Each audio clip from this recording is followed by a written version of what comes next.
G'day, this is Captainoob, and this is a Furious Gatling Plasma. Now, this is the first heavy weapon I've looked at, and it is a new weapon for Fallout 76. It's got a cool reload animation. We'll get to all this and more later, but first of all, we're looking at 30 damage with this thing unperked. So, let's go ahead and upgrade our damage a little bit just by adding some heavy gunner perks in. So, Expert Heavy Gunner, Basic Heavy Gunner, and Master Heavy Gunner, as well as good old Bloody Mess to increase our damage ever so slightly more. We get ourselves to, wrong weapon, 58 damage with this, and that is without any extra adrenaline damage, which we'll be sure to get once we actually start using this weapon. So, quickly going over the attachments, the only receiver you can get other than standard, I believe, is a prime receiver. I have yet to unlock that, so I'm missing out on a little bit of damage, but that's fine. Raf Wood Barrel is a little bit of an upgrade. It increases your range, recoil, sighted accuracy, blah blah blah. You can just read that if you want to know what it does. Standard magazine, as far as I know, there's no actual modifications for this, no quick eject mag, but I don't know. There might be something that I'm missing. The wiki definitely doesn't say anything. And a reflex sight in place of a standard sight, which will allow us to do a little bit better with AP and give us a little bit better range of motion. There's actually something in the middle of the screen to look at rather than just a big old circle, so that's alright. And a beam focuser is the main bit here. So the standard beam thing, it's really stubby, but the beam focuser really gives it a little bit more character. And that'll increase our range, accuracy, and better recoil control, so that's alright.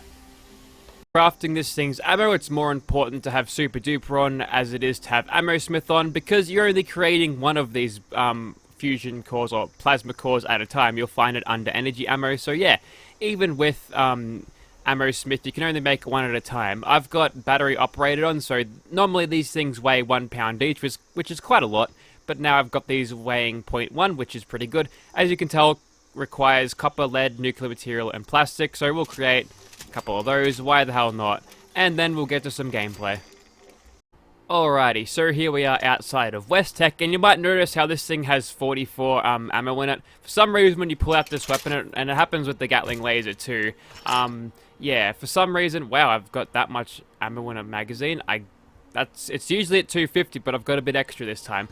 But yeah, when you have this thing and you pull it out, it only has like the ammo equal to the amount of plasma cores or fusion cores if you're using a Gatling laser it has in your inventory.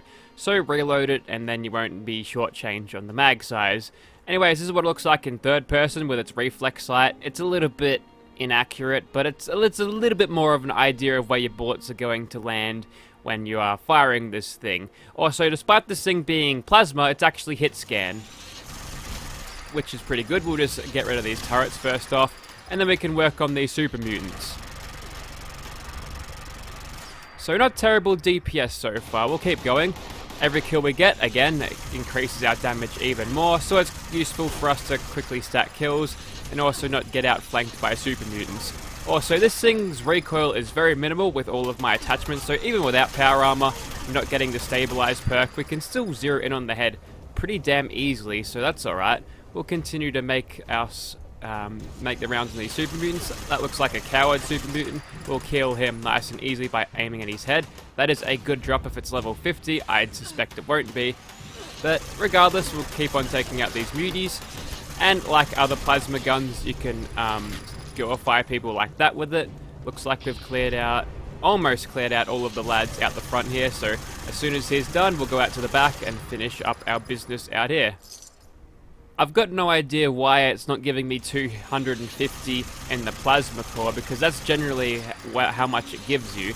Unless I've just been using dodgy plasma cores on this and like not using good ones. Anyways, so even though this thing is a big heavy weapon, it's still kind of accurate. There's very little recoil to it, so I guess it's alright. The reload animation is pretty good if I haven't shown that off already. I'll show it off in third person in a second when we're done with these guys, I suppose. And since this thing is a fast-firing weapon, the Furious effect will actually come in good handy when using this thing. Oh, it's a light machine gun, there you go.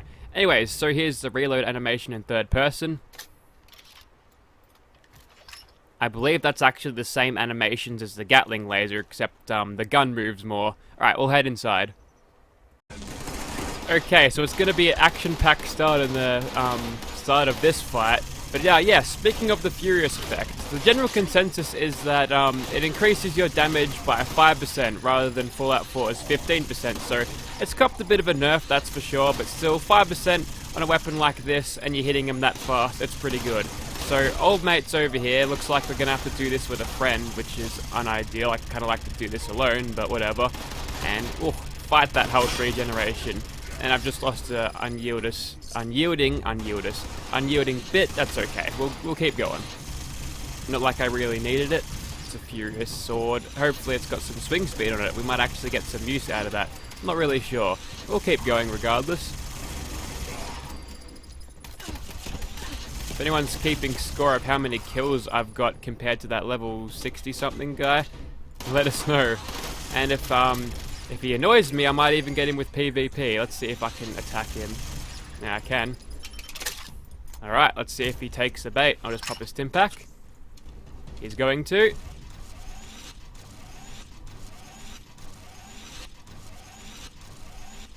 Although, I like how the barrel sort of spreads out and stuff when you start firing this thing. It's got a lot of character to it. I do like the design of this.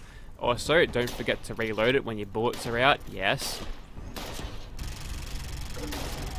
There we go. Having no problems with the damage at all. People have told me that the Gatling plasma is bad, but I don't think it's bad. It's honestly performing really, really well right now. At least having that other... Is he doing a stealth commando build? I don't know. He wants me to join a team. Does he? Well, I don't think I will. I'll be on my way after this. Like, I got other things to kill. There's another legendary dude. We'll go ahead and hit him in the head. His health is regenerating. Might as well not waste bullets and a little bit of condition by shooting him. Can't really fight that health regen anyway, like you can with exceedingly more powerful weapons, but still doing pretty good. Also, I'll take those stim packs too. I kind of need those. And now we're a little bit on the over-encumbered side. It's probably because I picked up those stim packs, yes, but and I lost that extra unyielding bit. But as soon as they knock us down a few hit points, we'll be back into more unyielding strength, and then we can probably move around like normal. Interestingly, this thing has like laser beam impacts to it, not like plasma gun impacts, which I don't understand. Maybe if it had like plasma gun impacts, it wouldn't be hit scan. Honestly, I'd rather have a hit scan weapon because, that accuracy didn't go well. The bullets were going straight through him. Managed to recover though, just by starting off a new burst, and he dissolved immediately into a pile of goo, apparently.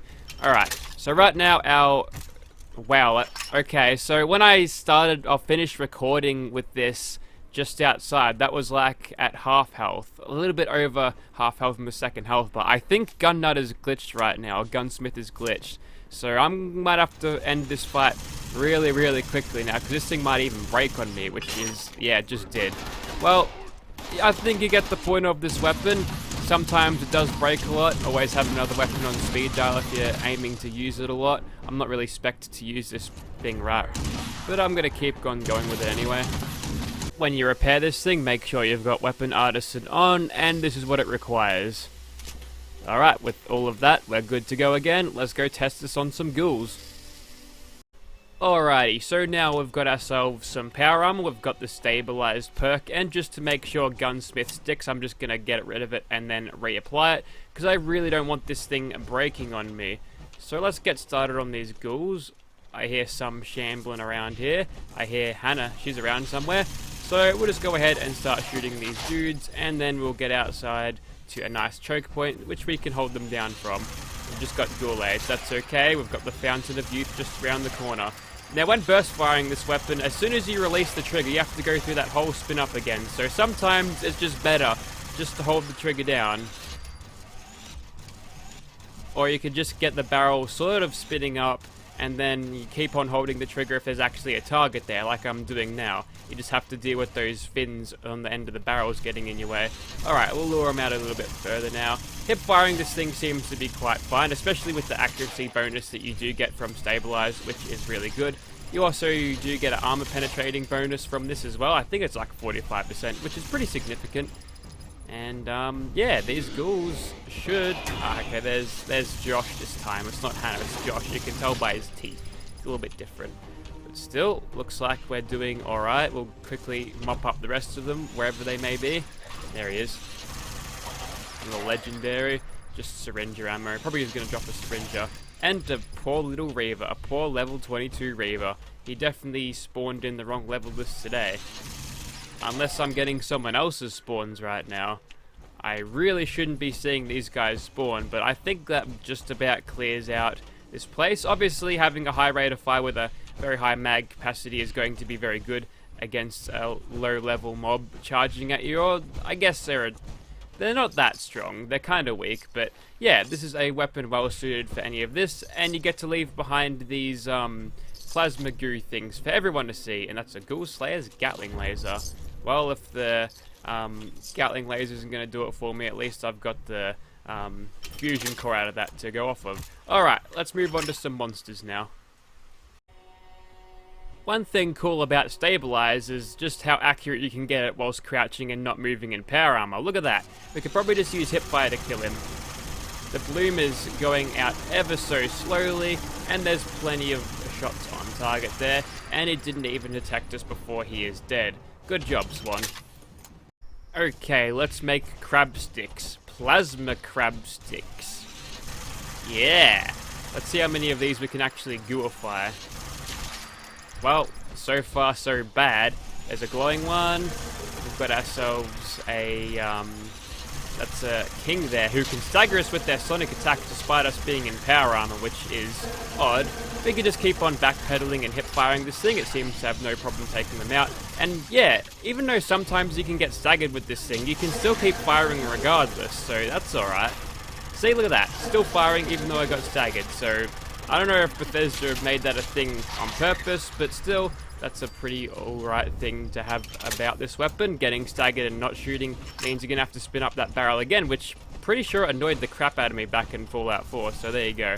Using this thing in VATS is effective sometimes. You can't really see where the bullets are going, and just for reference, we're at damage 90 with adrenaline, and we're doing 159. Does reapplying perks with adrenaline on just break it? I know I sort of looked at this before in a stream, but ooh, there's something wrong with adrenaline. Don't tell Bethesda though. I like having more damage. And there we go.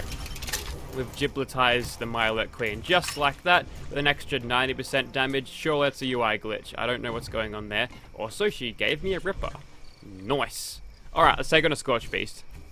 I've found a bug where if you jump in power armor and have the faster reload stuff on, look how slow that reload is. If I quickly put the weapon away and then get in and reapply that perk, so it was lock and load, find that once more, chuck it back on, and now I should reload this a lot faster.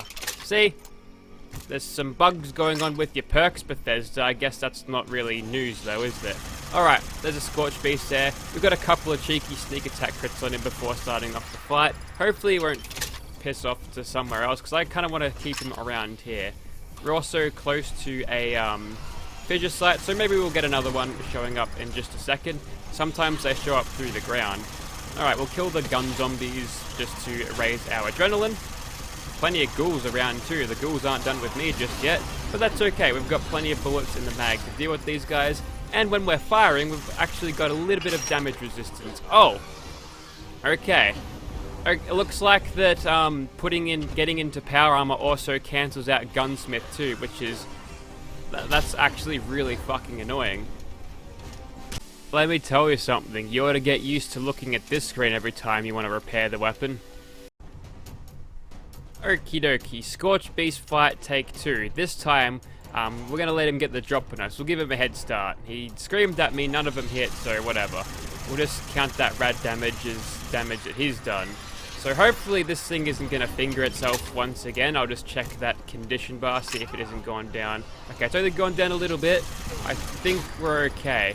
So we're just going to keep on shooting him, and hopefully we'll get that damage to stack. I think it stacks to a maximum of 45, that's what I've heard, but I have no way to verify this, so... I don't really know. What's he gonna do? He's just gonna scream at me. That's okay. I'll just use my marsupial mutation to hop out of the way. And then when we get the actual shots on him, we do a ton of damage. Look at that. Stacking damage super fast. And spin up the barrel again. Might as well just use this whole entire magazine on him. Got plenty more, so we'll pop a quick reload. There we go. Had to reapply that perk, make sure it works. I did the same with gun nut. And there we go, one very, very dead scorched beast in basically no time at all.